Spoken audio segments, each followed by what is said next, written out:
Hey, how's it going? Today I'm going to be talking about Communist Manifesto and what that is.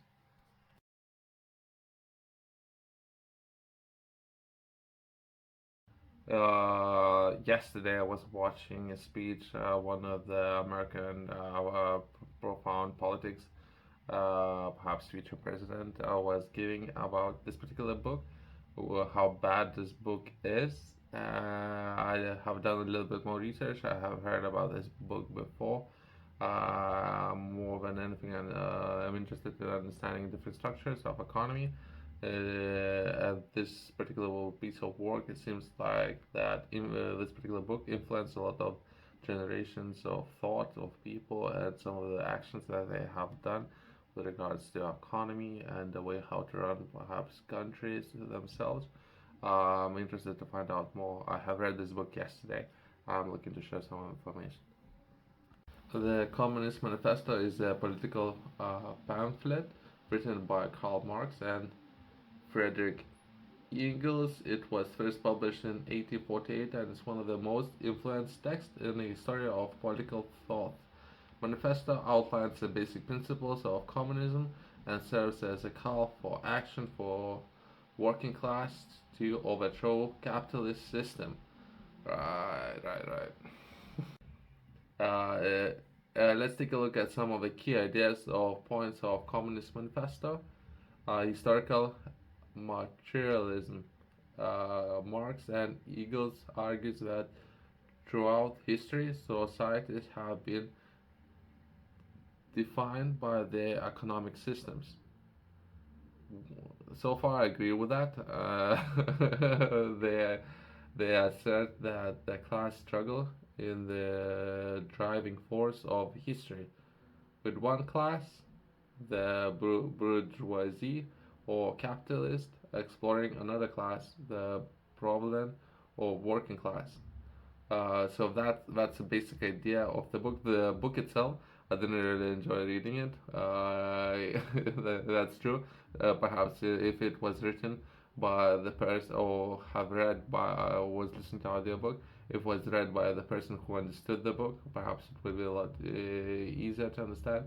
But the person, the way how he explained the book in English, perhaps it's not the original language of the book, as well as there's definitely a lot of pushback. Even now when I'm doing review, I don't know how if it's a good or it's a bad thing. But if anything, I need to. It's my own responsibility to understand what all these people are talking about.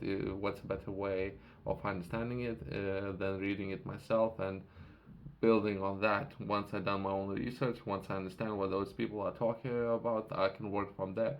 Why this idea and this idea I can compare with that. Only after I understand this particular idea and after I understand this idea, and I can make decisions for myself instead of other people deciding for me how to run economies and build worlds and all of that good, great things that I personally believe is in the heart of what every people is trying to achieve for betterment of the mankind, I guess, or they prefer to rule over the people and prevent them from reading particular articles and burning books, I guess. That's the attitude might be coming from. But either way. Bourgeoisie and proletariat. As I mentioned, yeah, I don't know either of those words. What do they mean? Bourgeoisie is another word perhaps for ruling class. So there's suppressed people and ruling people, I guess. That's what this particular word refers to. And other word, I have no idea what that means. The manifesto describes the bourgeoisie or ruling class as a class that owns and means of production, factories, land, etc. So first group, the ruling class owns everything, to physical buildings, manufacturers, factories, household systems, all the documents, all the IP rights, everything to a ruling class, right? And accumulate wealth throughout the exploitation of proletarians, so people who actually does the work or brings perhaps what equity to the table, who must sell the labor for wage. So people are getting paid for their work, but they do not have something that would be considered any value other than perhaps wage. As we covered in previous videos, money, hard cash doesn't really hold any value. If you didn't catch up until now, I cover it in very detail. As currently, perhaps that will change, but as we speak right now, paper money. If I were to hold any money in my wallet right now, it doesn't hold anything. There is no gold standard. Money is not backed by anything, not by oil, not by gold, not by land, by nothing, right? So what this book is saying, basically, bourgeoisie, what could be called a ruling class and working class, right? As defined, uh, you would get paid by wage, and wage doesn't hold anything, right? Money, it's a trust. Only that I'll take that paper money, I'll go to a shop and I would be able to buy something for that money. But I wouldn't be able to hold any like IP rights, property, factories, facilities, land. I wouldn't be able to hold anything. So far, I don't know. So far, that kind of makes sense. So let's take a look at class struggle. Marx and Engels argue that the history of all Hilherto existing societies in the history of class struggle, they predict that the proletarian, or I guess people who does the work, that's how it can be defined as, will eventually rise up, overthrow the people who. So there's the suppressed people and the ruling people, right? So suppressed people eventually will rise up to the suppressors. If there's dynamic going on right like this. So if there's the slaves and if there's people holding a whip, right, within those people, so that's so far it makes it sense. Establish a classical society. Or classless society. So perhaps that's another way to operate the economy, I guess.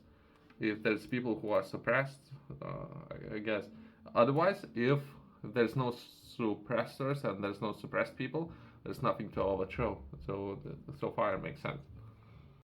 Abolition of private property. The manifesto calls for abolition of private property, arguing that it's the root cause of social inequality. It envisions a society where the means of production are collectively owned and controlled. Oh, right. So now we're getting into extremes. Okay. So now we're getting into extremes. I mean that's an idea of that. I don't know about this. I don't know. Perhaps history is can talk for itself, and some of the outcomes when we're getting into extremes like this one. The role of the state. Marx and Engels argue that the state is a tool of ruling class or bourgeoisies used to maintain their power and protect their interests. They advocate the eventual widening away of the state is communist society. I don't know this. After what I just read about private property, it's very hard. I don't know about the state. So if all the land and houses, all the factories is not owned by nobody, owned by the state, who is the state, right? So nobody really cares about anything from that point. So all the rest of the argument is kind of. So perhaps there's a lot of I can understand where those people were coming from, perhaps, and why they were making such an argument of building it like that, but not necessarily that this kind of economy will be a functional economy. Perhaps some of the history examples. Perhaps there are some examples where this kind of set up my work that up there, but not necessarily I myself. I agree with that. If anything, I'm doing research to understand it a little bit better. Internationalism. The manifesto concludes with the famous call, "Workers of the world, unite." Okay. Okay. Marx and Engels believe that the worker class struggle for liberation should be a global movement and not limited to individual countries. Uh, I mean, I get it. I get it. I understand. I understand. I understand the thinking behind it. I understand what those people are trying to accomplish. If you are interested to find out more about where to begin and how to start your own business, I would highly recommend to purchase this book. In this book, I'm focusing a lot of on what you would need to know, as well as some of the things that you need to do and before and then you start your own business.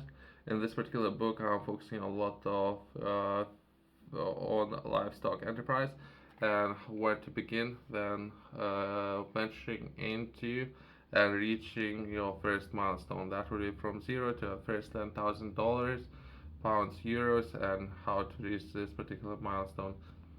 And what kind of practices or examples that you can learn from, and from some of the examples that I'm sharing of other people and what they have done it, and drawing some of the examples from there. Perhaps you can improve and learn very fast, and perhaps this book can save you a lot of money. You can find this book in the description below, as well as top retailers has it.